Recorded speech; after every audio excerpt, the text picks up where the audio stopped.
And then came your pride and joy, which is yours truly, right?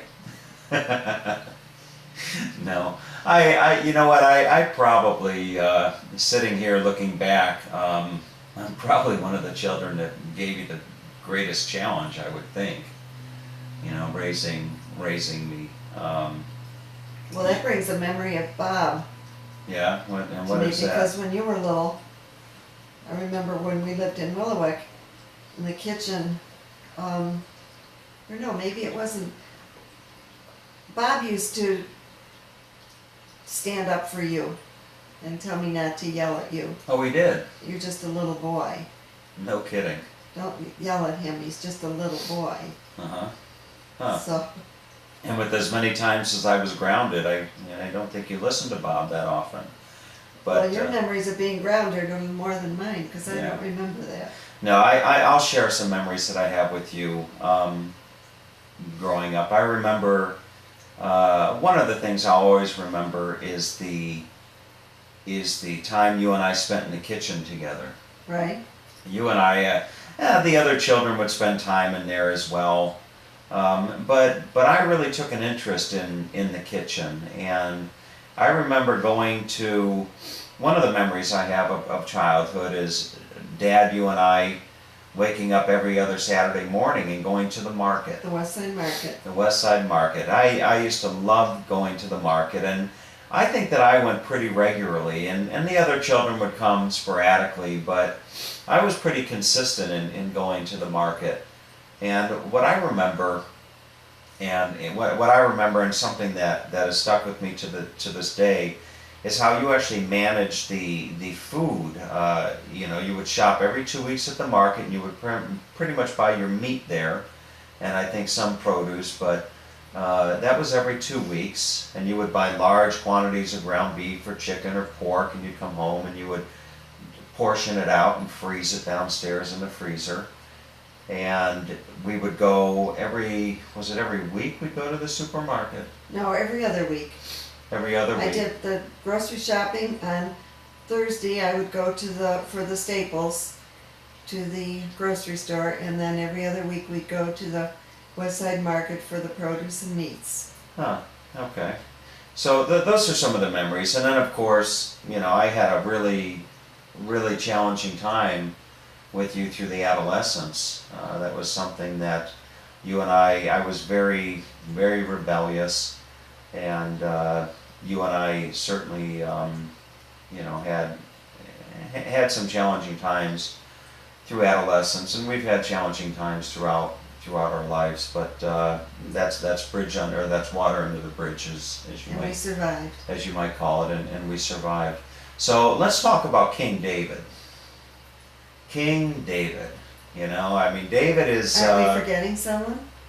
Let's see. Well, we went Tom. Ah, yes, we are. We're forgetting one of the most special people, if not the most special child in the family. How could we forget about Monica? Monica. So as you were saying,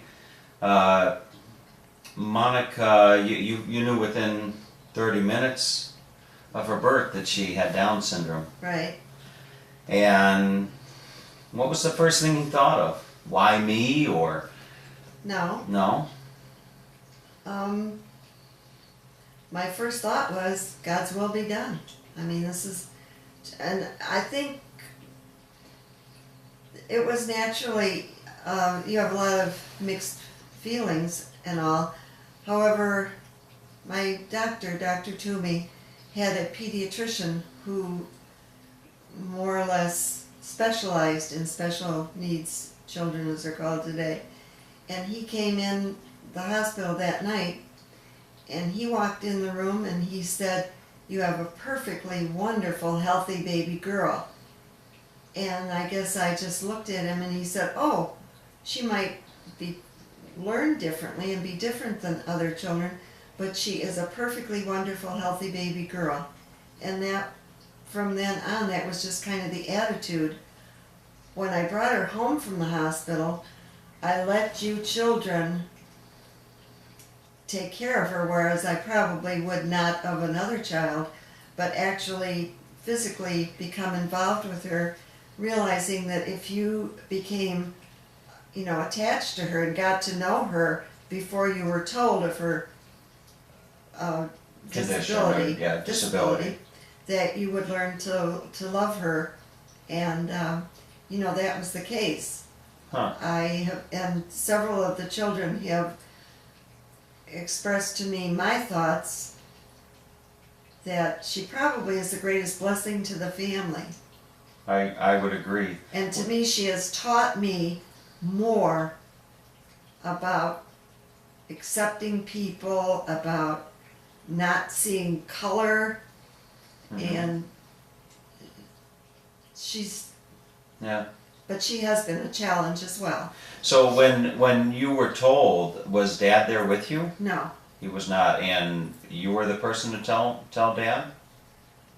The Dr. Toomey was not going to tell me. He wanted to know. He came in to see if your father was still there, which he was not, and that I told him that I had not had any medication, and if there was something matter that I wanted him to tell me, and then he did tell me.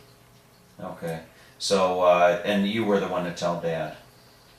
Yes. And did Dad have the same disposition as you? It's God's I don't know. will? Your father never shared His thoughts or feelings on it? his feelings. I would ask him, and he just never.